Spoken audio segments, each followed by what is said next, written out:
La semana pasada terminamos de hablar acerca de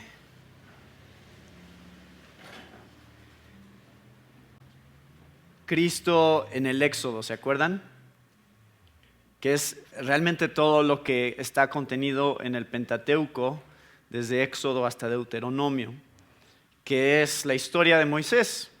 Moisés rescatando al pueblo de Israel de Egipto a través de diferentes señales y prodigios que hace Dios, las plagas que envía sobre los egipcios, después cómo Dios abre el Mar Rojo, los lleva a un lugar seguro donde están protegidos de los egipcios, pero todos estos eventos que se van desarrollando en el desierto, en donde el pueblo de Israel pasa por varias pruebas, algunas de no tener comida, no tener agua, y siempre el pueblo de Israel está cayendo ante la tentación de desconfiar de Dios, de quejarse delante de Dios, de pensar que en realidad donde Dios los tiene no es un mejor lugar que donde estaban.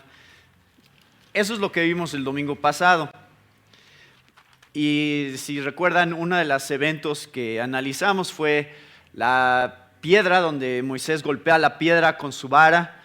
La primera vez, la segunda vez que Dios va a darles agua a través de una roca, le dice, háblale a la roca, y Moisés no hace eso, sino que vuelve a golpear la roca. Por lo cual Dios le dice a Moisés que él no verá la tierra prometida, que él no entrará a la tierra prometida, solo la verá de lejos. Y eso es exactamente lo que pasa. Muere Moisés justo antes de que entre a la tierra de Canaán, que era la tierra que les había prometido Dios. Y piénsenlo, o sea, todos estos patriarcas y líderes que hemos estado viendo están escuchando la promesa una y otra vez, desde Abraham, Dios diciéndole a Abraham, a ver, te voy a entregar esta tierra, es la tierra que yo te daré a ti, a tu descendencia. Nunca la posee Abraham. Luego a Isaac también le vuelve a prometer lo mismo, nunca ve la tierra Isaac tampoco. A Jacob le vuelve a prometer, Jacob tampoco ve la tierra. Y cuando Dios llama a Moisés, le vuelve a mencionar que es el Dios de Abraham, Isaac, Jacob, y le habla de esta tierra, y tampoco Moisés ve la tierra o entra a la tierra. Entonces imagínense lo que representa esta promesa de Dios y lo que representa tener su fe puesta en Dios, estos personajes que están escuchando estas cosas y si nada más no ven lo que Dios les está prometiendo, pero confían y creen en que sí lo hará. Pero bueno, ya llegamos a esta parte. Ya Dios les dará la tierra. Así que hoy vamos a ver dónde está Cristo en la conquista. Cuando ya empieza la parte de invadir la tierra, de tomar posesión de la tierra, Josué es el que reemplaza a Moisés como el nuevo líder de Israel. Y lo interesante acerca de Josué es que imagínense qué difícil labor, qué difícil tarea era reemplazar a un líder como fue Moisés. Y Josué vio muchas cosas del pueblo de Israel. Estoy seguro que no estaba tan emocionado acerca de esta nueva labor que Dios le estaba encomendando. Ya conocía cómo era el pueblo de Israel. Josué ya los había visto, él era uno de los espías que entró a la tierra de Canaán a ver cómo era, y era junto él con Caleb fueron los únicos que creyeron realmente que Dios les daría esa tierra. Pero él ya sabía que era una situación difícil en la que estaba entrando. Entonces yo me imagino que Josué estaba en cierta manera temeroso, en cierta manera dudoso de cómo es que iba a llevar a cabo esta labor tan titánica que tenía delante de él, que ya era pues, lo de veras. Ahora sí iban a entrar a la tierra, ahora sí iban a conquistarla. Tenían 40 años dando vueltas en el desierto, no haciendo nada en ese sentido. Entonces ahora sí ya se va a enfrentar a lo que de veras Dios quiere hacer con la tierra y con la promesa que le ha estado dando a toda la nación. Entonces, Josué, empezamos el libro de Josué en el capítulo 1, en donde Dios afirma a Josué, le dice en el versículo 5, nadie te podrá hacer frente en todos los días de tu vida. Como estuve con Moisés, estaré contigo. No te dejaré ni te desampararé. Esfuérzate y sé valiente, porque tú repartirás este pueblo por heredad, la tierra de la cual juré a sus padres que la daría a ellos. Solamente esfuérzate y sé muy valiente para cuidar de hacer conforme a toda la ley que mi siervo Moisés te mandó. No te apartes de ella ni a diestra ni a siniestra, para que seas prosperado en todas las cosas que emprendas. Nunca se aparta de tu boca este libro de la ley, sino que de día y de noche meditarás en él, para que guardes y hagas conforme a todo lo que en él está escrito, porque entonces harás prosperar tu camino y todo te saldrá bien. Mira que te mando que te esfuerces y seas valiente, no temas ni desmayes, porque Jehová tu Dios estará contigo en donde quiera que vayas.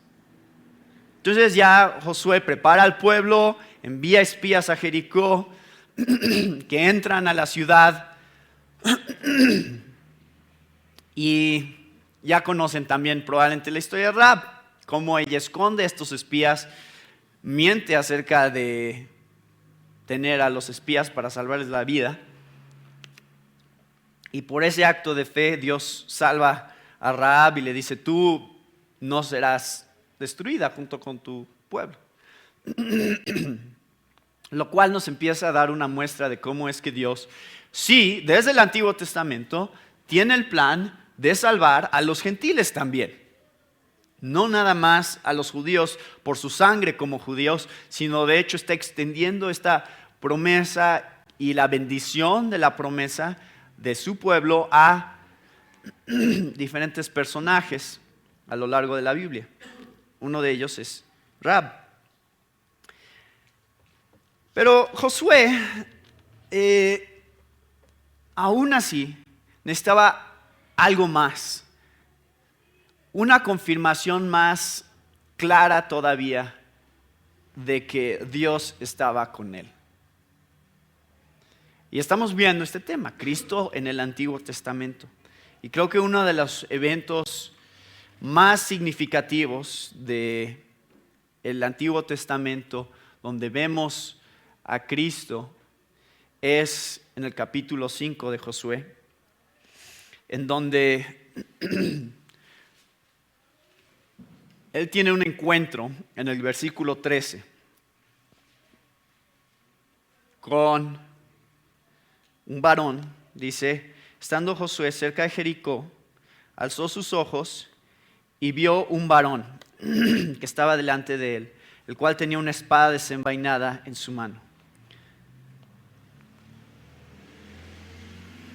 Lo que es significativo sobre este encuentro de Josué con este hombre es que esta es la confirmación, este es el encuentro que tiene justo antes de la primer conquista, la de Jericó, de entrar y conquistar esa ciudad.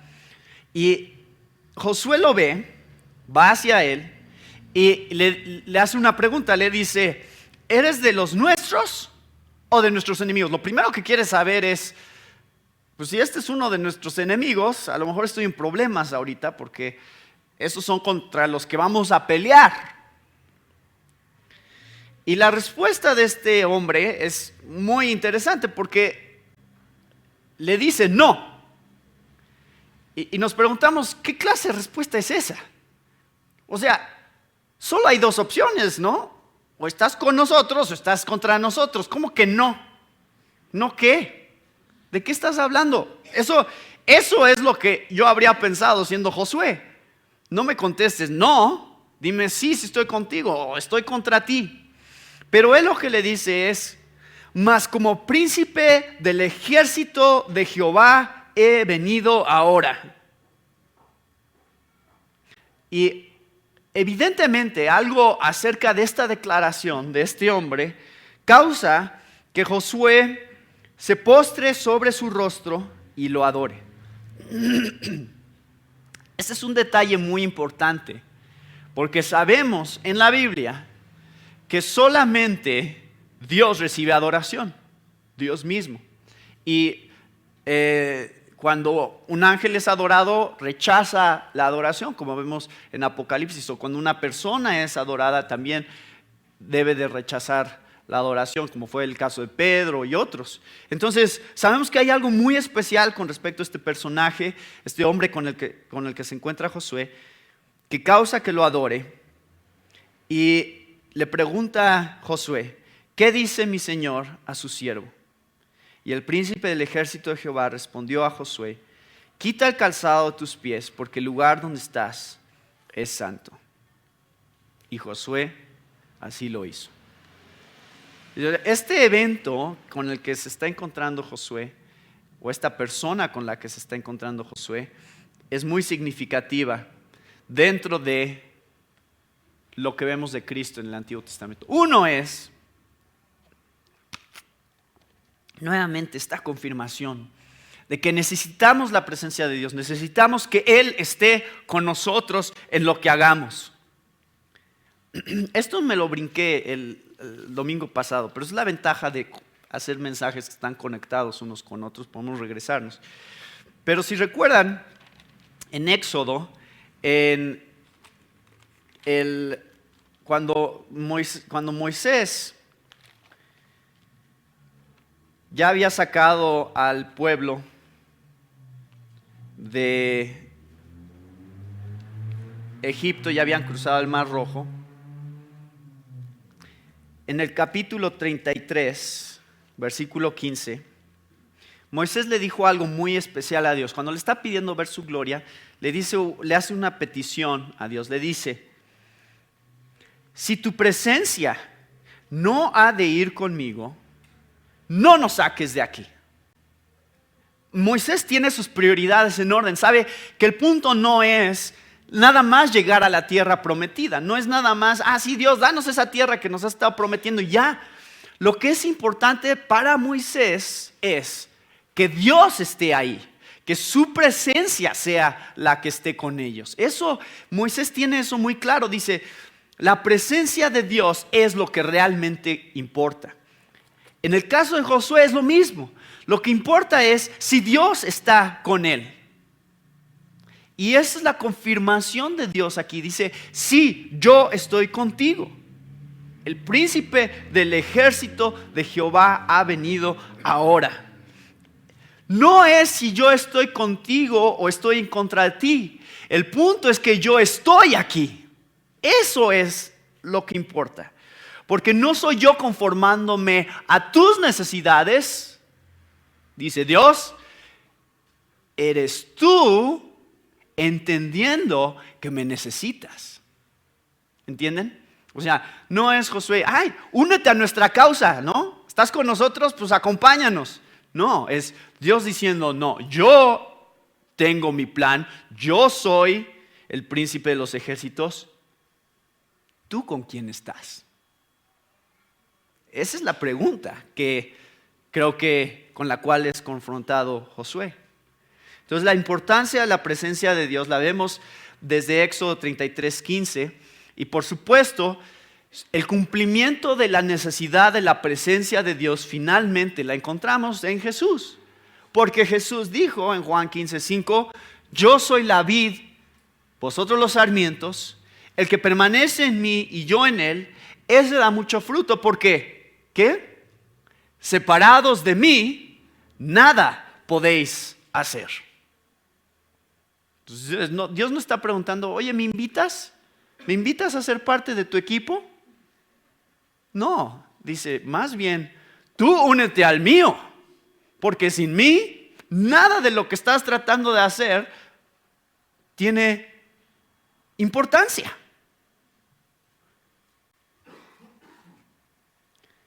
Creo que este príncipe del ejército de Jehová representa la importancia de la presencia de Dios en nuestras vidas. Y por eso es que Jesús, en Mateo 28:20, les dijo a sus discípulos he aquí, yo estoy con vosotros todos los días hasta el fin del mundo. ¿Por qué? ¿Por qué les prometió eso Jesús? Porque eso es lo único que importa. Tu presencia en nuestras vidas. ¿Estás tú con nosotros, sí o no? Eso es lo único que nos debe de importar. No es, te unes tú a nuestra causa, es, ¿estás aquí entre nosotros? ¿Nos estamos uniendo nosotros a tu causa, a lo que tú quieres hacer? El otro punto que es significativo acerca de este encuentro es que lo que le dice el príncipe del ejército de Jehová es que se quite el calzado de sus pies, porque el lugar donde está es santo. Y eso nos muestra que esta invasión de Jericó, ¿de qué se trataba realmente? La invasión de estas naciones, la conquista de estas naciones, ¿de qué se trataba realmente? Se trataba, en realidad, de la santidad de Dios. Era el juicio de Dios contra el pecado de las naciones de Canaán. No era nada más un capricho de Dios. A ver, háganse un lado, aquí estaba Israel. No, era Dios juzgando el pecado de estas naciones y usando a Israel para hacer este juicio, para ejecutar este juicio. Entonces, una de las cosas importantes que empezamos a ver desde Moisés es la santidad de Dios. ¿Por qué puso su ley Dios para el pueblo de Israel? Porque quería mostrarles su santidad. ¿Por qué le dijo Dios a Moisés, quítate las sandalias de tus pies, porque el lugar que pisas santo es? Porque Dios quería que viera su santidad y que también el juicio que él iba a hacer contra los egipcios no nada más era un juicio sobre los egipcios, era un juicio sobre el pecado. Y la santidad de Dios está ahí enfrente mostrándose para que quede claro de qué se trata en realidad esta misión. Entonces ahí están estas dos cosas que conectan el llamamiento de Moisés con el llamamiento de Josué. La presencia de Dios, la voluntad de Dios, que es lo que Dios quiere hacer, y la santidad de Dios, la importancia de su santidad. En la historia de Moisés, Éxodo 3:5, y encontramos que eso es exactamente lo que reconocen los demonios con respecto a Jesús. Marcos 1:24. Le dijeron, ¿qué tenemos que ver contigo, Jesús de Nazaret? ¿Has venido a destruirnos? Y los demonios reconocen este aspecto de Jesús. Dicen, estamos en la presencia de ¿quién? El Santo de Dios. Ese es el nombre que le dan a Jesús, el Santo de Dios. Entonces, estas indicaciones con respecto a la santidad de Dios y demostrar su santidad cuando encomienda a sus siervos, en este caso a su nuevo comandante Josué, cuando muestra su santidad a través de decirle, quítate las sandalias de tus pies, nos está mostrando un aspecto que tendría su cumplimiento en Jesús y en su santidad mostrada y revelada en su vida y en su persona. Entonces, creo que es muy significativo ver este tipo de mandamientos y este tipo de declaraciones, porque nos hace también pensar sobre nuestras vidas en relación a Dios, ¿no? ¿Qué es lo que representa que estamos en presencia de un Dios santo? ¿Nos llama Dios a nosotros a quitarnos las sandalias de nuestros pies? ¿Sí o no? ¿Dios nos llama a hacer eso también? Hay algo que vamos viendo a lo largo de toda la Biblia que es, con Dios no existe una diferencia entre ¿Estás en la iglesia o estás en tu trabajo? No existe. Para Dios es lo mismo. No es como que, ahora estás en la iglesia, bueno, ahora sí no digas groserías. Ahora sí no andes viendo a las mujeres con lujuria. Estamos en la iglesia, aquí ¿cómo? ¿No? ¿Cuál es la diferencia? ¿Es lo mismo cuando estamos aquí y cuando estamos en cualquier otro lugar? Sí, Dios demanda santidad de nosotros y dice, donde quiera que tú estés, pero si yo estoy ahí, si es mi presencia la que te está acompañando, ese lugar es santo. Donde sea. Vas a tu trabajo, vas a la escuela, sea donde sea. Si la presencia del Señor te acompaña, ese lugar es santo. Por eso es que hay varias cosas que vemos en la historia de Josué, que una de ellas es el hecho de que después de Jericó hay un personaje que se llama Acán y que desobedece el mandamiento de Dios de no tomar nada para ellos de estas ciudades paganas. Y al desobedecer esto es algo pequeño, lo vemos como, ay, qué exagerado Dios, ¿no? Por uno que desobedece, todo el pueblo pierde la batalla. Pero la lección de eso es que para Dios la santidad es importante. Y el pecado de Acán causó la derrota de Israel, porque Dios quería que supieran que era su juicio sobre del pecado. Entonces, ¿cómo va a haber pecado en ustedes si ustedes están a través de mí juzgando el pecado de estas naciones? Obedézcanme, sean santos. Y solo así tendrán la victoria. Y efectivamente, Acán es juzgado en el capítulo 7 y después de eso ya tienen la victoria sobre los de Ai. Entonces, empezamos a ver estos detalles con respecto a la santidad de Dios y lo que representa la santidad de Dios en la vida de sus siervos y lo importante que es. Y Pablo en 1 Corintios 10:31, por eso dice, esto es muy importante de lo que dice Pablo, conectado con este aspecto de la santidad. Dice Pablo, entonces, ya sea que comáis, que bebáis o que hagáis cualquier otra cosa, hacedlo todo para la gloria de Dios. No existe lo secular y lo sagrado para un cristiano. Todo es sagrado. Todo lo que hacemos debe de ser para la gloria de Dios. Ese es el aspecto que aprendemos acerca de la santidad en la vida de Josué y el ejército que Dios está preparando.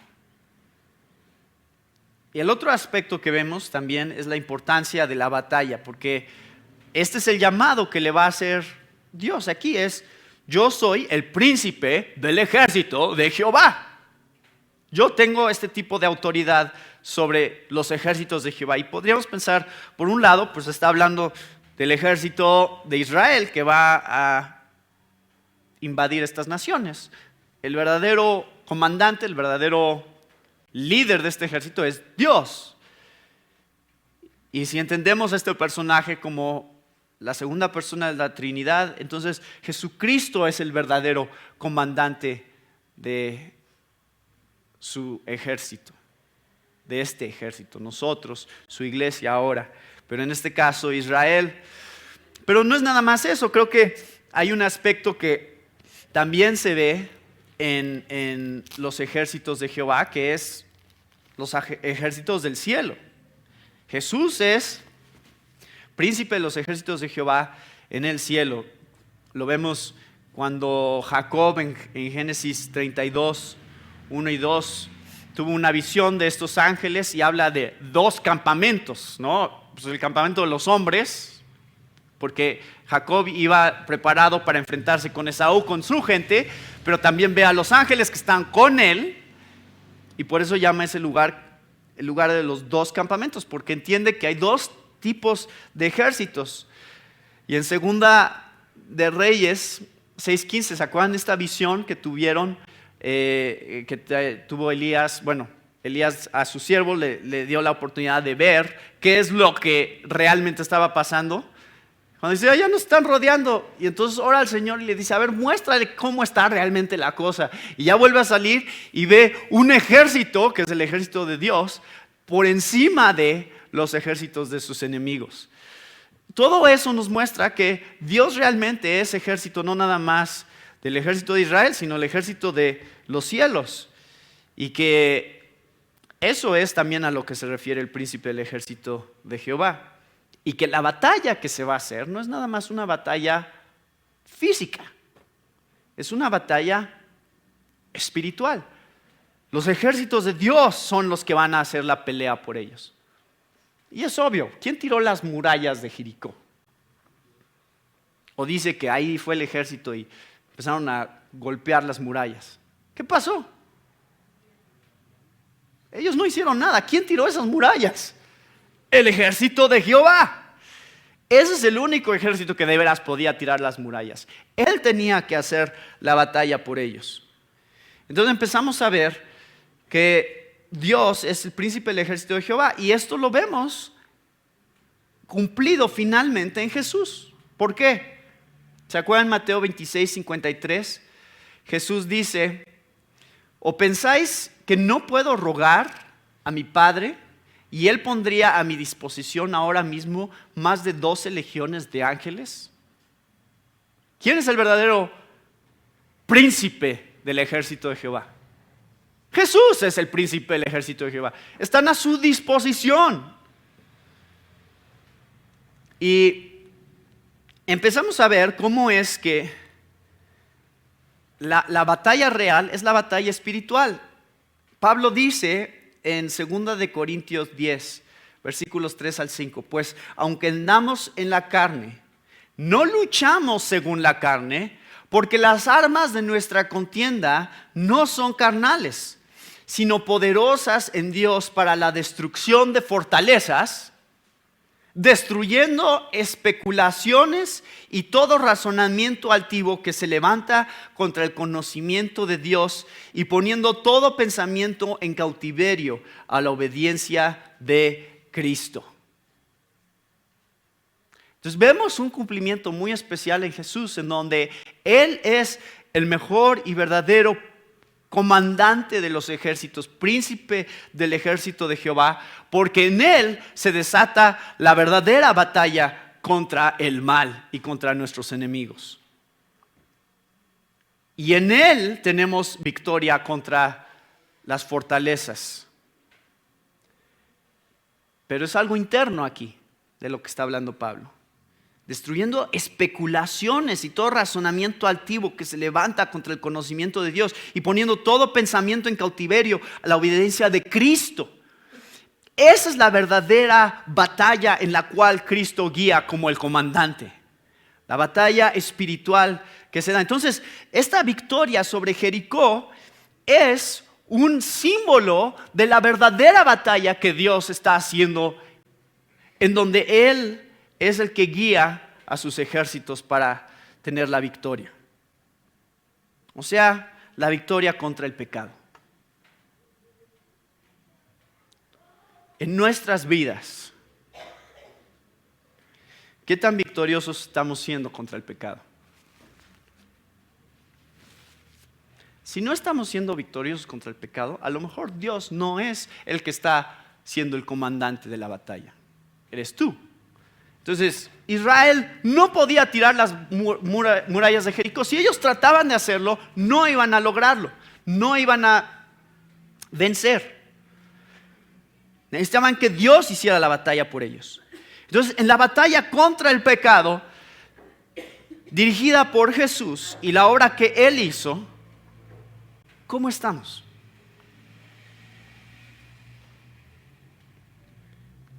He hablado de esto antes, es el hecho de que para vivir la vida cristiana tenemos que estar constantemente volteando a aquel que está delante de nosotros, aquel delante de quien estamos, que nos dice: quítate las sandalias de tus pies porque el lugar donde estás es santo. Si no estamos viendo a ese personaje delante de nosotros, no venceremos. Entonces Josué es figura del que habría de venir como el verdadero comandante y liberador de su pueblo. Y además, hay algo muy importante acerca de las trompetas en la historia de Josué. ¿Qué simbolizan las trompetas? Las trompetas simbolizan el juicio de Dios. La conquista a través del juicio de Dios. Eso es lo que simbolizan. Y vamos a encontrar una conquista final, una conquista todavía más espectacular al final de la Biblia, en la cual nuevamente se soplan las trompetas. Y ese será el juicio final en donde realmente Jesús, de una manera ya absoluta, va a dirigir al ejército de Jehová para hacer una victoria y una conquista final sobre del mal. La séptima trompeta de Apocalipsis, ¿a qué lleva? Al juicio de Dios sobre del pecado, a la conquista de Dios, no sobre Jericó, sino sobre todo el mundo. Dios, con Jesucristo como su comandante, no Josué, sino Jesús, conquistará todo el mundo y juzgará todo el pecado de todo el mundo, no nada más el de las naciones de Canaán. Entonces, esto también es símbolo y muestra de lo que Dios haría y va a hacer todavía en un futuro a más grande escala. Es muy significativo ver que Josué y estos desarrollos de la conquista no nada más son conquistar naciones. O sea, ese es el problema, que leen la Biblia y solo ven eso. Ven, ay, Dios está destruyendo estas naciones y nada más porque quiere dárselo a sus hijos y ya. No, hay algo más profundo, algo más especial de lo que está haciendo Dios, que es preparación para lo que vendría. Jesús como el verdadero conquistador, Jesús como el verdadero comandante y la verdadera conquista, que es la destrucción final del pecado para hacer todas las cosas nuevas. Bueno, esto es en cuanto a la vida de Josué. ¿Sí? Es muy interesante meditar sobre lo que representa la vida de Josué y este encuentro que tiene con Dios. Vamos a recorrer todo el resto del libro de Josué, en donde se muere Josué. Hizo muchas otras cosas, pero ya no vamos a hablar de esas cosas porque no tenemos tiempo de hablar de todo lo que pasa en la vida de Josué. Pero Josué lleva al pueblo de Israel de triunfo en triunfo a lo largo del territorio de Canaán. Y ahora llegamos al libro de Jueces.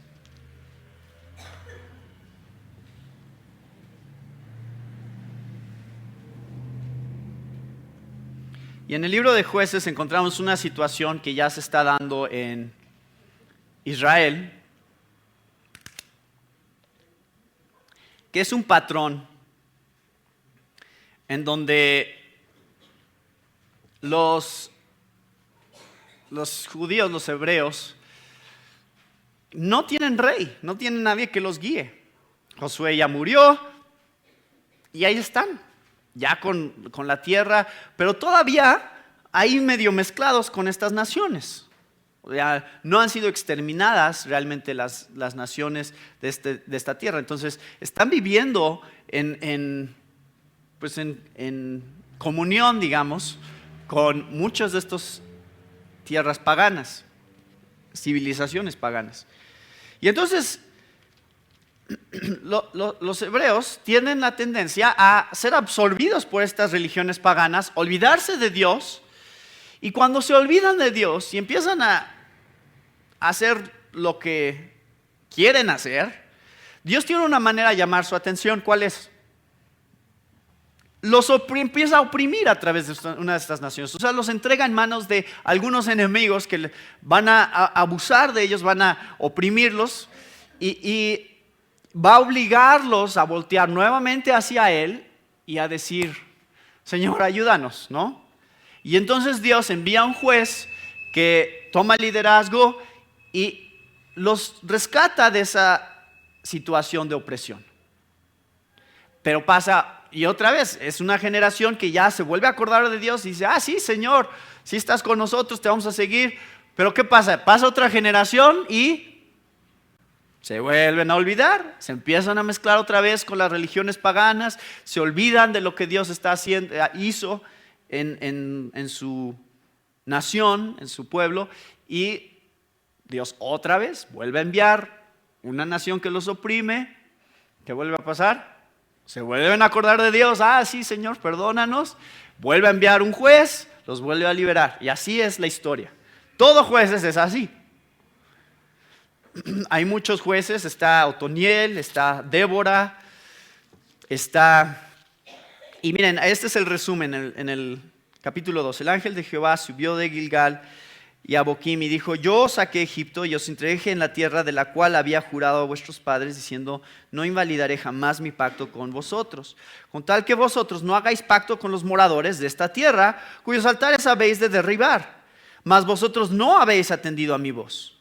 ¿Por qué habéis hecho esto? Por tanto, yo también digo, no los echaré delante de vosotros, sino que serán azotes para vuestros costados y sus dioses os serán tropezadero. Cuando el ángel de Jehová habló estas palabras a todos los hijos de Israel, el pueblo alzó su voz y lloró, y llamaron el nombre de aquel lugar Boquim, y ofrecieron ahí sacrificios a Jehová. Eso significa los que lloran. Entonces, esta es la historia del libro de Jueces.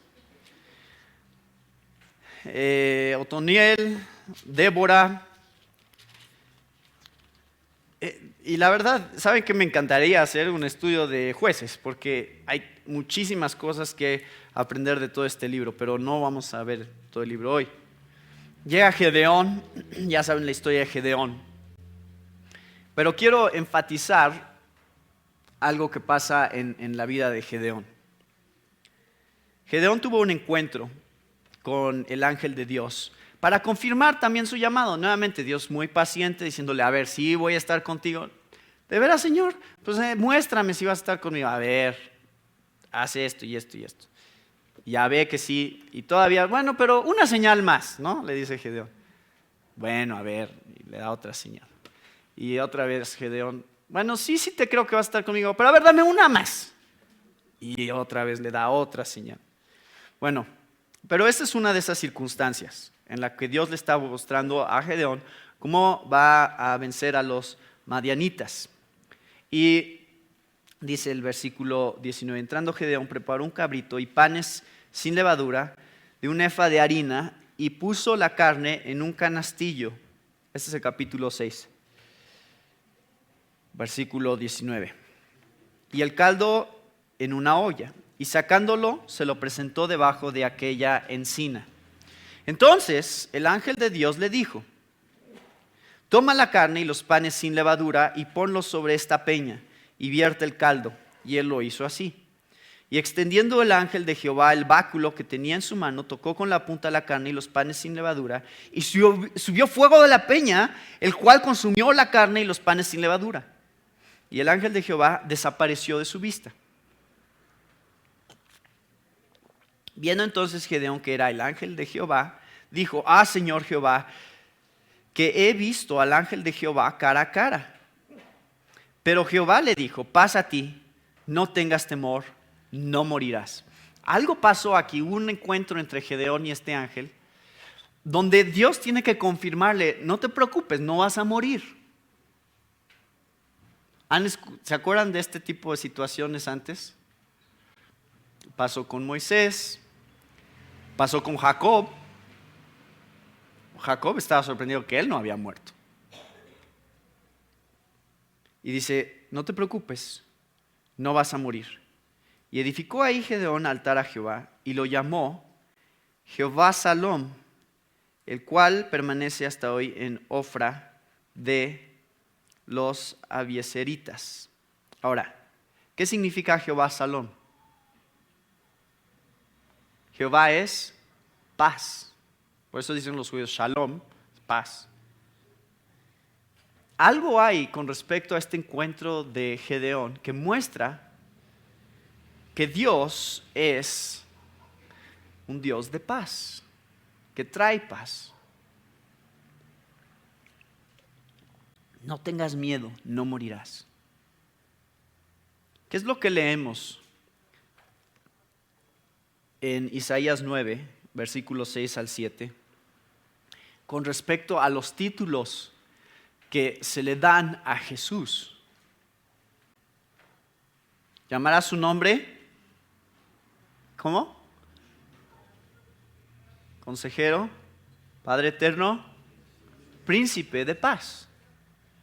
Este nombre, Jehová Shalom, es el nombre de Jesús. Es el príncipe de paz. Jehová es paz. Y este encuentro que tuvo Gedeón con él representa eso. Representa uno de los atributos de Dios manifestados finalmente en su propio Hijo, Jesucristo. Bueno, ya conocen la historia de Gedeón. Usa 300 hombres solamente para derrotar a todo un ejército, para que nuevamente se vea que Dios es el que está haciendo la obra y no él.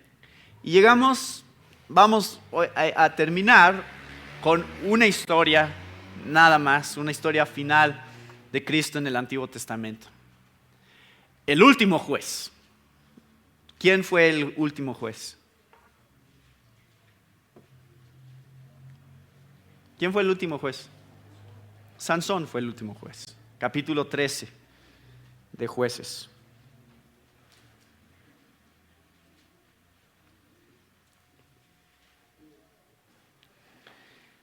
Quiero señalar algo importante que surgió en este estudio. Nuevamente, me gustaría decir muchísimas cosas que aprendí en el proceso de estudiar esta historia en particular de Sansón, pero no lo podemos ver porque ese es un mensaje solito y ya vamos a la mitad. Entonces no podríamos ver todo lo que hay de lecciones en la historia de Sansón. Pero un día lo haremos, un día podemos estudiar todo el libro de Jueces. Tenemos mucho tiempo. Dice, quiero que vean algo importante de el capítulo 3. Dice, los hijos de Israel volvieron a hacer lo malo ante los ojos de Jehová. Ahora, esta frase de que los hijos de Israel hacen lo malo delante de los ojos de Jehová es una frase que se repite una y otra y otra y otra vez en el libro de Jueces. Y es la última vez que se dice esto, que hacen lo malo ante los ojos de Jehová. Es la última vez que se dice esto, que hacen lo malo ante los ojos de Jehová. Pero al final del libro, todavía después de la historia de Sansón, capítulo 17, leemos el otro lado de lo mismo, que es 17:6, dice, en aquellos días no había rey en Israel. Cada uno hacía lo que bien le parecía. O literalmente, cada uno hacía lo que estaba bien delante de sus ojos. A ver, compárenlo, piensen. Los hijos de Israel volvieron a hacer lo malo ante los ojos de Jehová. Capítulo 13, versículo 1. El otro lado, capítulo 17, versículo 6 es, cada uno hacía lo que estaba bien delante de sus ojos. Y más adelante, en el capítulo 21, último versículo del libro de Jueces, versículo 25. Aquí está nuevamente esta confirmación. En estos días no había rey en Israel, cada uno hacía lo que bien le parecía. Nuevamente la misma idea, lo que estaba bien delante de sus ojos. O sea, ¿qué? Los judíos no se daban cuenta de que estaban mal. Ellos hacían lo que ellos pensaban que estaba bien. Pero eso se daba por esta filtración de culturas paganas en medio de ellos. Eso era lo que estaba pasando, es que pues ya cosas que para Dios eran malas, no eran malas para ellos. Entonces, eso nos trae a la pregunta de ¿cuál percepción, de cuáles ojos importa?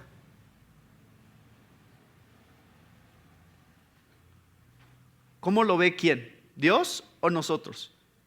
Porque yo al estar estudiando eso, de repente vi, esta es una descripción de nuestra sociedad, donde en realidad la gente está haciendo lo que bien le parece a ellos. O sea, tenemos esta idea de que, bueno, si a mí me parece que es bueno, entonces debe de ser bueno, ¿no? Este relativismo cultural que existe, pues es bueno para mí, por eso lo hago, ¿no? Y entonces empezamos a juzgar moralmente todas las cosas de acuerdo a cómo nos sentimos nosotros con respecto a esas cosas. Y la realidad es que la Biblia nos está mostrando, no, es que el asunto no es cómo lo ves tú, el asunto es cómo lo ve Dios. Porque estaban haciendo lo malo delante de los ojos de Dios. Para ellos no tenía nada de malo. Porque de alguna manera representaba pues socializar, no tener problemas. Decían, bueno, pues está bien, ¿no? Ustedes con sus dioses, nosotros con los nuestros. Y de repente se empezaba a dar una mezcla ahí de paganismo entre el pueblo de Israel, que para ellos era pues simplemente vivir en paz. Y lo vamos a ver muy claro en la historia de Sansón. En la historia de Sansón, el pueblo de Israel no está preocupado, no se siente oprimido por los filisteos. Realmente ellos prefieren llevarla bien con ellos y no causar problemas. Y Sansón, de hecho, el hecho de que empieza a buscar pleitos con los filisteos incomoda a los judíos. Dice, oye, tranquilo, Sansón, ¿no? Y hasta, bueno, ahorita vamos a ver eso. Pero el punto es que han caído en una comodidad y han caído en comprometer sus propias convicciones con respecto a lo que Dios dice para vivir en un mundo pagano. Yo nada más les menciono esto porque me hizo pensar a mí qué tan similar es el vivir como cristianos en esta sociedad en la que estamos hoy. ¿Se parece a la sociedad de jueces? Creo que en muchos sentidos sí. Bueno, ese no es el punto de lo que quiero decirles. La historia de Sansón ocupa un capítulo entero, todo el capítulo 13, nada más a la declaración de su nacimiento. Se aparece el ángel de Jehová a la mujer de Manoa, que era estéril, nunca había tenido hijos. Y le dice, he aquí tú eres estéril y nunca has tenido hijos, pero concebirás y darás a luz un hijo. Y entonces le empieza a dar ciertas especificaciones de consagración con respecto a este hijo. Y le especifica en el versículo 5, él comenzará, esto es clave, vean bien, él comenzará a salvar a Israel de mano de los filisteos. O sea, esta no es la salvación final, esto es solo el comienzo de algo más que Dios está haciendo. Es importante. Y entonces hay un diálogo aquí entre esta mujer y el ángel, donde ella dice, le va y le dice a su esposo, y le dice, y no le pregunté de dónde ni quién era, ni tampoco él me dijo su nombre. Y no sé si se acuerdan, pero esto es algo muy parecido a lo que pasó con Jacob, ¿se acuerdan? Jacob, cuando lucha con el ángel de Jehová también, ¿qué hace? Le dice, a ver, dime tu nombre. ¿Y qué dice el ángel? No. O sea, no le dice su nombre. Lo mantiene un misterio. Hay algo especial acerca de este nombre donde no se revela el nombre realmente. Y aunque este énfasis, a mí me llama la atención que esto es un detalle que se incluye, que es un énfasis en estas historias. A ver, no le dijo su nombre. Solo se apareció a él. Entonces, es interesante esta historia. A ver, y Manoah ora a Jehová, le dice, a ver, ¿por qué no te muestras a mí? ¿No? También muéstrame a mí, pues, ¿qué es lo que tenemos que hacer? No nada más a mi esposa, dime a mí también. ¿Y qué hace Dios? El ángel se vuelve a aparecer y otra vez se aparece a la esposa. Y entonces ya la esposa ya va y le habla al esposo, oye, fíjate que se me está apareciendo otra vez, ven a hablar con él. Y entonces él le pregunta, le dice, ¿cómo debe ser la manera? Este es el versículo 12.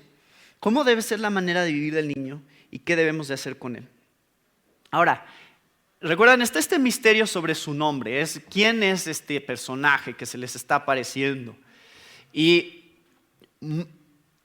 cuando Manoah trata de relacionar el primer evento de su esposa, la primera aparición de su esposa con le pregunta, ¿eres tú aquel varón que habló a la mujer? Versículo 11. ¿Y qué contesta él? Yo soy. Este es este ángel de Jehová, yo soy. Es lo único que le está revelando sobre quién es. ¿Qué es lo que le dijo a Moisés? Si me preguntan quién me envía, ¿qué les digo? Yo soy, te envía. Manoah pregunta, ¿eres tú el que le dio este mensaje a mi esposa? Y dice, yo soy. No te digo mi nombre, ¿o sí? ¿Te lo estoy diciendo? Y Manoah quiere saber cómo criar a este niño, qué tienen que hacer con él, pero él no le dice qué tienen que hacer con él. Dice, ¿qué va a hacer ella, su esposa? La mujer se guardará de toda cosa que yo le dije. No tomará nada que proceda de la vid, no beberá vino ni sidra y no comerá cosa inmunda. Guardará todo lo que le mandé. Entonces Manoah, probablemente de acuerdo a alguna costumbre pagana, en donde tienen que comprar a los dioses para ponerlos en deuda con él. O sea, esa es la idea de lo que viene. Dice, te ruego nos permitas detenerte y te prepararemos un cabrito. Esto probablemente es algo de esta mezcla de los dioses paganos, de lo que ellos están ya acostumbrados a hacer y decir, a ver, si yo te ofrezco algo, entonces tú vas a estar obligado a ayudarme más o a contestarme más preguntas. Y entonces dice, por eso es probablemente la razón por la cual él se niega. Dice, aunque me detengas, no comeré de tu pan, mas si quieres hacer holocausto, ofrécelo a Jehová. Y no sabía Manoah que aquel fuese ángel de Jehová. Nuevamente este misterio con respecto a este personaje. ¿Cuál es tu nombre? Para que cuando se cumpla tu palabra te honremos. ¿Cómo te llamas? Le dice Manoah. Y el ángel de Jehová respondió, ¿por qué preguntas por mi nombre? Esto ha pasado antes, acuérdense, relaciónenlo con todas estas otras apariciones que ha habido. ¿Por qué preguntas por mi nombre? Pero sí le va a dar una pista sobre su nombre, porque le dice, ¿qué es? ¿Qué? Admirable. Esa es una pista que le da acerca de su nombre. A ver, cuando el ángel se apareció a Gedeón, ¿qué le dijo? No temas, paz sea contigo. ¿No? Y entonces Gedeón entiende un aspecto acerca de este personaje, que es que Dios es un Dios de paz. Ahora Dios está revelando otro aspecto acerca de él, que es que no te voy a decir mi nombre, te voy a decir algo acerca de mí y de mi nombre que no estoy listo para revelar. Creo que eso es lo que está tratando de dar a entender. Todavía no es el momento de revelar realmente el nombre final de el Hijo de Dios. Pero te voy a decir algo con respecto a su nombre. Su nombre es admirable. Nuevamente, ¿qué versículo de la Biblia les recuerda? Isaías 9:6. Entonces, está esta conexión muy importante porque Isaías 9:6 se cumple ¿en quién? En Jesús. Será llamado su nombre admirable. Entonces, hay una conexión especial. Por eso es que llamamos estas teofanías o cristofanías. Porque hay aspectos de este personaje, de este ángel de Jehová, que sobresalen no solamente como Dios, sino con características que finalmente encontrarían su cumplimiento en Jesús. Entonces Manoah tomó un cabrito y una ofrenda y los ofreció sobre una peña a Jehová, y el ángel hizo milagro ante los ojos de Manoah y su mujer. Porque aconteció que cuando la llama subía del altar hacia el cielo, el ángel de Jehová subió en la llama del altar ante los ojos de Manoah y de su mujer, los cuales se postraron en tierra. Y este es el momento en el que empiezan a entender que algo más, este personaje es algo más grande de lo que creen. El ángel de Jehová no volvió a aparecer a Manoah ni a su mujer. Entonces conoció Manoah que era el ángel de Jehová. Y dijo Manoah a su mujer: ciertamente moriremos. ¿Por qué? Porque a Dios hemos visto. Y su mujer le respondió: si Jehová nos quisiera matar, no aceptaría de nuestras manos el holocausto y la ofrenda, ni nos hubiera mostrado todas estas cosas, ni ahora nos habría anunciado esto. Y la mujer dio a luz un hijo y le puso por nombre Sansón. ¿Cuál es la lección de esto? Pues que las mujeres son más listas que los hombres, son más lógicas. Lo que vemos aquí principalmente es que han visto a Dios, que Dios mismo tiene un plan para Sansón. Y entonces cada una de las historias donde se aparece el ángel de Jehová, cada una de esas historias tienen un mensaje importante sobre el plan de Dios desarrollándose para la redención del mundo. O sea, no hay ninguno de estos casos que hemos estado estudiando en los últimos domingos en donde el ángel de Jehová se aparezca por casualidad o en una historia totalmente irrelevante. Siempre es crucial para decir algo muy importante sobre cómo se conecta esto con todo el plan más grande de Dios. Por eso quiero que noten, y es importante, que Él le dice: Él comenzará a salvar a Israel de mano de los filisteos. Pero, híjole, la historia de Sansón es una historia de intriga, drama, sexo y violencia. Esta historia debería de ser para Hollywood, ¿verdad? Porque es increíblemente frustrante leerla. Y me costó trabajo al principio asimilar lo que estaba estudiando acerca de Sansón y pensar: a ver, Sansón representando a Jesús. Ay, Señor, ¿por qué él? ¿Por qué Sansón? Pero al meditar más y más acerca de esto, me empecé a dar cuenta que una de las razones probablemente por las cuales la Biblia nos muestra todos estos aspectos tan negativos sobre Sansón es porque precisamente quiere apuntarnos a un mejor y verdadero libertador de Israel. Quiere que veamos a Sansón a la luz de aquel que vendría como un mejor Sansón. O sea, estos aspectos no deberían quitar la fuerza de lo que Dios quería mostrar, a pesar de estas cosas tan terribles que pasan en la mente y en las actitudes de Sansón. Es un niño malcriado, Sansón. Es berrinchudo, siempre está haciendo sus caprichos y es lujurioso. O sea, está obsesionado con las mujeres y con el sexo. y es vengativo, se deja llevar fácilmente por el enojo. Y bueno, hay consecuencias de todo esto. Miren, brevemente vamos a ver qué pasó con él. Él crece con este voto de nazareno y es un voto de consagración, de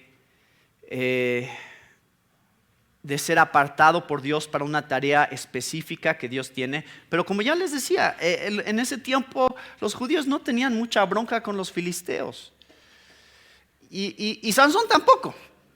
La verdad es que Sansón también está muy contento con los filisteos en realidad. Porque todas estas situaciones que se van a desatar no son celo por el pueblo de Dios, es nada más simplemente venganza. Y que lo hacen enojar y por eso empieza a hacer todas estas cosas. Entonces es interesante porque Dios usa esta mala actitud de Sansón y malas motivaciones para precisamente empezar a crear una brecha entre los filisteos y su pueblo. Porque no había. O sea, estaban tan mezclados, tan contentos unos con otros, que Dios tenía que aprovechar a alguien como Sansón para que se dejaba llevar por sus instintos carnales y pecaminosos, para precisamente empezar a dar situaciones que empezarían a traer conflicto entre Sansón y los filisteos y que empezarían a dividir a Israel de los filisteos. Dios, en su soberanía, usó a alguien que de hecho, en estos ataques de rabia y de celo y de lujuria, llevó a cabo la división que se tenía que hacer entre el pueblo de Dios y los filisteos. Entonces, la primera es que se quiere casar con una filistea. Y los papás de Sansón le dicen, ay, pero si, pues, ¿que no hay mujeres hebreas? Mujeres que son parte del pacto de la circuncisión, o sea, de la promesa de Dios con su pueblo. Ah, no, pero Sansón se quiere casar con ella. No, yo me quiero casar con esa filistea. Bueno, va, se casa con ella. En la fiesta hace una apuesta con ellos. Le encantan los acertijos a Sansón, entonces les hace un acertijo basado en un encuentro que tuvo con un león. Vean bien la historia, no tengo que pasarla rápido para que podamos llegar. Pero les hace un acertijo y ellos, como están frustrados, no pueden adivinar, convencen a su esposa, nueva esposa filistea de Sansón, la convencen de que le saque la respuesta del acertijo a Sansón y se los diga. Y entonces van y ya le dicen la respuesta. Y Sansón se da cuenta que pues, ha sido traicionado por su esposa, entonces se va enojado. Y mientras se va, pues entregan a su esposa a filisteos. O sea, se la dan mejor a los filisteos. Y ya cuando regresa se enoja otra vez Sansón por lo que ve lo que han hecho. Porque además terminan matándola, es increíble. Entonces, les digo, es una historia bien difícil en muchas cosas que leemos. Pero Sansón se va y se venga con ellos, le amarra unas antorchas a las colas de unas zorras y los envía a correr por sus sembradíos y quema todos sus sembradíos. O sea, es toda esta venganza que trata de hacer Sansón sobre lo que ellos le hicieron a él. Entonces todo esto empieza a causar esta tensión entre los filisteos y los judíos. Y entonces vemos en el capítulo 15 que ya los de su propia tribu de Sansón, de los de Judá, híjole, ya están preocupados porque están causando problemas.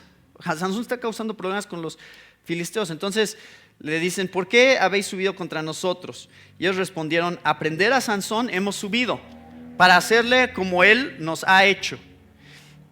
Y vinieron 3,000 hombres de Judá a la cueva de la peña de Tam y dijeron a Sansón, ¿no sabes tú que los filisteos dominan sobre nosotros? ¿Por qué nos has hecho esto? Y él les respondió, yo les he hecho como ellos me hicieron. Bueno, ellos están contentos con ser dominados por los filisteos, ¿se dan cuenta? O sea, los judíos dicen, estamos felices que nos dominen. No teníamos problemas, estamos bien hasta que tú empezaste a causar problemas. Entonces traicionan a Sansón y ¿qué hacen? Lo entregan a los filisteos. Nosotros hemos venido para prenderte y entregarte en manos de los filisteos. Y Sansón les respondió: juradme que vosotros no me mataréis. Y ellos respondieron diciendo: no, solamente te prenderemos y te entregaremos en sus manos, mas no te mataremos. Pero lo mismo, ¿no? Bueno, entonces le ataron con 2 cuerdas nuevas y le hicieron venir de la peña. Claro que estas cuerdas no representan ningún problema para Sansón y la fuerza que Dios le da. Entonces rompe las cuerdas, se encuentra una quijada de un asno y mata a 1000 hombres que van contra él con la quijada de un asno. Y Sansón dice: con la quijada de un asno, versículo 16, un montón, 2 montones, con la quijada de un asno maté a 1000 hombres. Le encantan estas poesías y estos acertijos a Sansón. De hecho, en el hebreo, asno es la misma palabra de montón. Entonces no se entiende en español el juego de palabras que hay aquí. Pero por eso es que lo dice de esta manera: con la quijada de un montón maté un montón. Ese es el chiste de lo que está diciendo Sansón. Y acabando de hablar, arrojó de su mano la quijada y llamó a aquel lugar Ramat Lehi. Y teniendo gran sed, clamó luego a Jehová y dijo: tú has dado esta grande salvación por mano de tu siervo. Esta es una de las pocas ocasiones en que Sansón habla con Dios, reconociendo de hecho que es Dios el que está dando la salvación. Pero dice: ¿y moriré yo ahora de sed y caeré en mano de los incircuncisos? Entonces abrió Dios la cuenca que hay en Lehi y salió de ahí agua. Y él bebió y recobró su espíritu y se reanimó. Por esto llamó el nombre de aquel lugar En Acore. Bueno, esta historia está ligada a Cristo de una manera un poquito complicada, pero está ligada. Porque en el Salmo 110, versículos 5 al 7, el salmista habla de esta situación, diciendo: el Señor está a tu diestra, quebrantará reyes en el día de su ira, juzgará entre las naciones, las llenará de cadáveres, quebrantará cabezas sobre la ancha tierra, beberá del arroyo en el camino, por tanto él levantará la cabeza. O sea, esta es una referencia en el Salmo 110 a esta situación específica de Sansón, donde juzgó Dios entre las naciones, las llenó de cadáveres, quebrantó las cabezas sobre la ancha tierra y bebió del arroyo en el camino, por lo cual él levantó la cabeza. ¿Qué es lo que dice aquí? Recobró su espíritu y reanimó. Después, fíjense, es una conexión que nosotros no podríamos ver y la Biblia la hace por nosotros. Pablo cita del Salmo 110 en Efesios 1, 20 al 22, o toma todo el mismo vocabulario de este salmo para hablar de Jesús.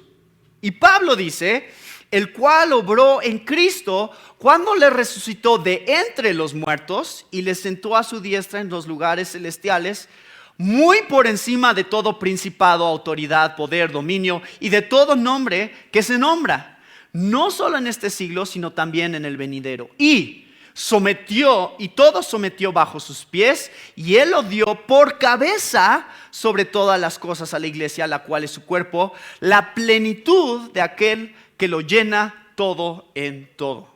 O sea, Pablo toma el vocabulario del Salmo 110 para hablar acerca de Jesús y la manera en que el juicio de Dios se aplica finalmente en Jesucristo, donde Él es el que tiene el poder y la autoridad sobre todo principado, dominio y todo lo que se nombra. Y al tener este dominio, provee a través de su victoria, la fuente de vida. ¿A quién? A su iglesia. O sea, la manera en que Dios cumple finalmente este evento que se dio en la vida de Sansón, en donde se hizo grande salvación por mano de su siervo, fue a través de Jesucristo, en donde Él se convirtió en el agua que reanimó nuestro espíritu. Es difícil y es complicada esta conexión, pero está en la Biblia y es una de las cosas que encontré a lo largo de este estudio. Y quiero señalar nada más cuáles son los paralelos específicos que hay en la vida de Sansón, porque se va desarrollando inclusive otra historia donde está con otra ramera con la que quiere estar de los filisteos y lo tratan de encerrar en la ciudad, pero en la medio de la noche va y le habían cerrado las puertas para que no se pudiera escapar. ¿Y qué hizo? Pues quitó las puertas, ¿no? Las arrancó y se las llevó. Entonces muestra su poder a través del espíritu que está con Sansón. Y finalmente se encuentra con Dalila. Ya conocen esa historia y se enamora de Dalila. Y Dalila es la que finalmente lo entrega a los filisteos. Pero Sansón mostró algo muy triste en su vida, que fue el hecho de que era más importante para él el amor de una mujer que el llamado de Dios en su vida. O sea, las mujeres estaban aquí, Dios estaba aquí para Sansón. O sea, eso es claro en su vida. Y eso es lo que finalmente lo lleva a ser destruido por los filisteos, o por lo menos humillado por los filisteos, porque cuando le cortan su cabello, que es lo que finalmente le confiesa a Dalila, que realmente solo es un símbolo de su falta de compromiso con Dios y al llamado y la consagración que Dios había pedido de Sansón. Ya había hecho otras cosas.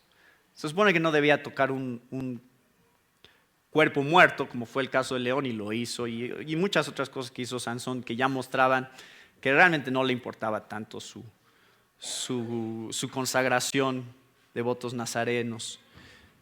Pero esto fue lo último que Dios permitió en la vida de Sansón para hacer una obra final en su vida. Van, le sacan los ojos a Sansón, lo ponen a hacer el trabajo de una mujer en un molino pues de lo más bajo, también de los animales. Y entonces hay un evento más en la vida de Sansón donde van a tener los filisteos su ceremonia en el templo de su propio Dios. Y leemos en el versículo 28 que Sansón clama a Jehová, ya ciego, porque ya le había empezado a crecer el cabello, y pide una última oportunidad para hacer venganza por sus ojos. Eso es lo que termina diciendo. Pero en Hebreos capítulo 11 versículos 13 y versículos 32 al 34, 11, 32 al 34, leemos que de hecho Sansón sí es muestra de fe en Dios, porque al final de su vida, de alguna manera, confió en que Dios, como Dios soberano, Adonai, que es como lo llama, va a hacer una última obra a través de él, y le pide a Dios la fuerza para matar a los filisteos.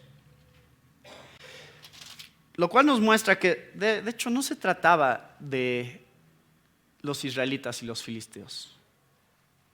¿De quién se trataba realmente? De Dios, el Dios de Israel y los dioses paganos.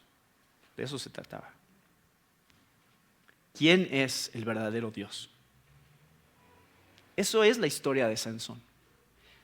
Entonces, ya les conté más o menos toda la historia, la recorrimos. Entonces, solo quiero que vean cuáles son los aspectos que están dándonos una muestra de qué es lo que Dios haría a través de Jesucristo. Número 1,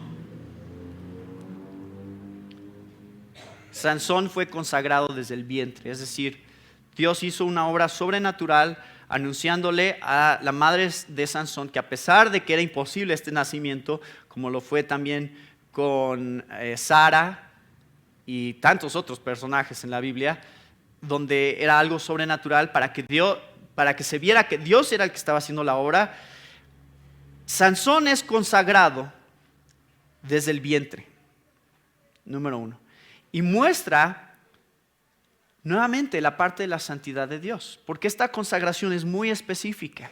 Es una consagración en donde Dios quiere que no coma cosa inmunda, ¿verdad? Y hay algo específico acerca de él que Dios quiere decir, miren, algo especial acerca de lo que yo quiero hacer a través de él, en donde quiero que haya una señal de consagración sobre de él. Lo cual, por supuesto, vemos en la vida de Jesús, no solamente en haber sido consagrado desde el vientre y haber sido un milagro de la misma manera, sino a través de una vida de una consagración, ahora sí, absoluta y perfecta de santidad en la propia vida de Jesús. Número 2, Sansón fue traicionado por su propia gente y fue entregado a los enemigos. De la misma manera que Jesús fue traicionado por su propia gente cuando gritaron, crucifícale, y entregado a sus enemigos. Número 3, fue el manantial de vida en su vida, una representación de lo que Jesús haría como manantial de vida en su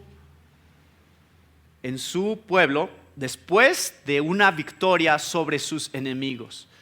Esa es la conexión que hay. O sea, Sansón, cuando toma esta quijada del asno, está en una posición de hacer una derrota de los enemigos y después ser saciado por Dios a través del agua y de esa manera poder reanimarse y encontrar nueva vida de parte de Dios.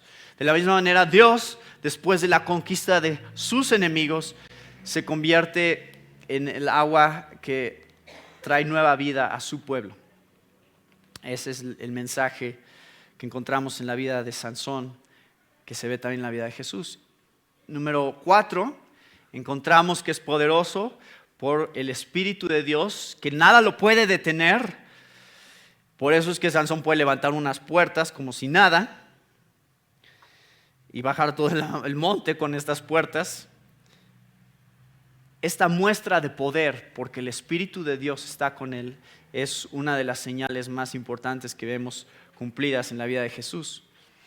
Y por último, encontramos que es humillado.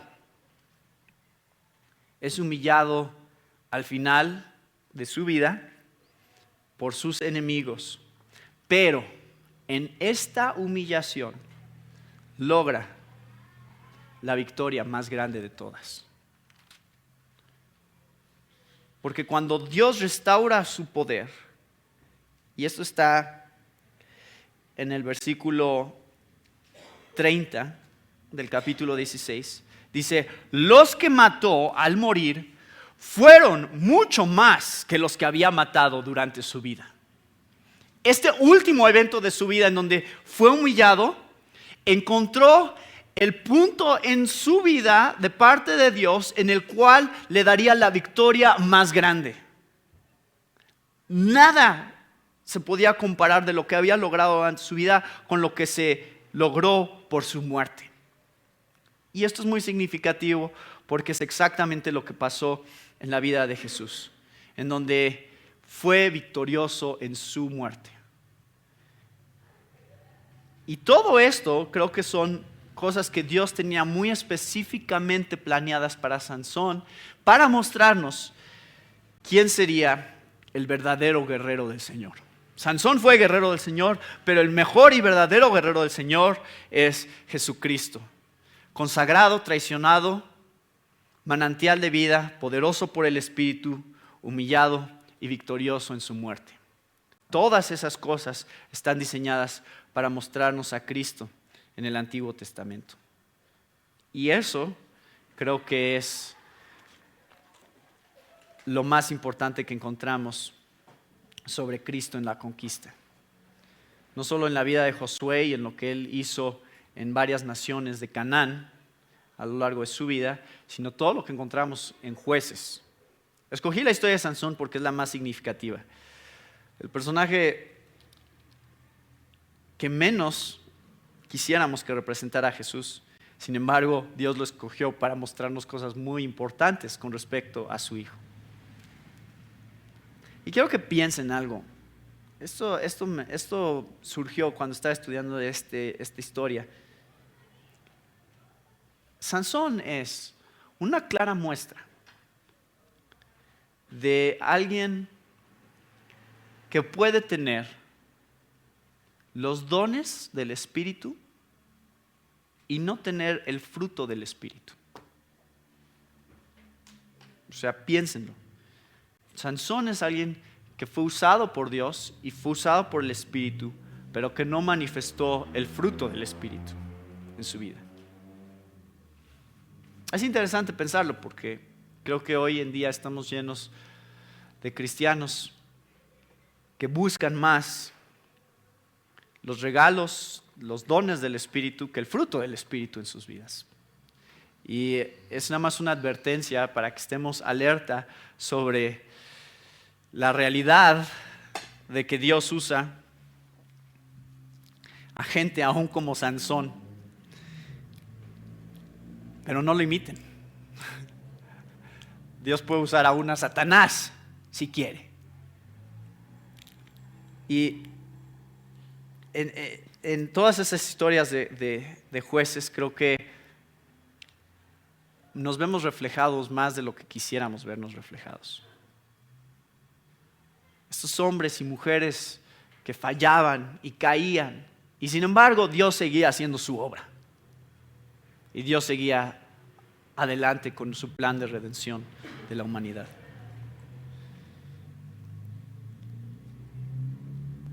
A partir del próximo domingo, en los próximos 2 domingos, veremos todo lo que queda del Antiguo Testamento. Y en especial el énfasis va a ser sobre la vida de David.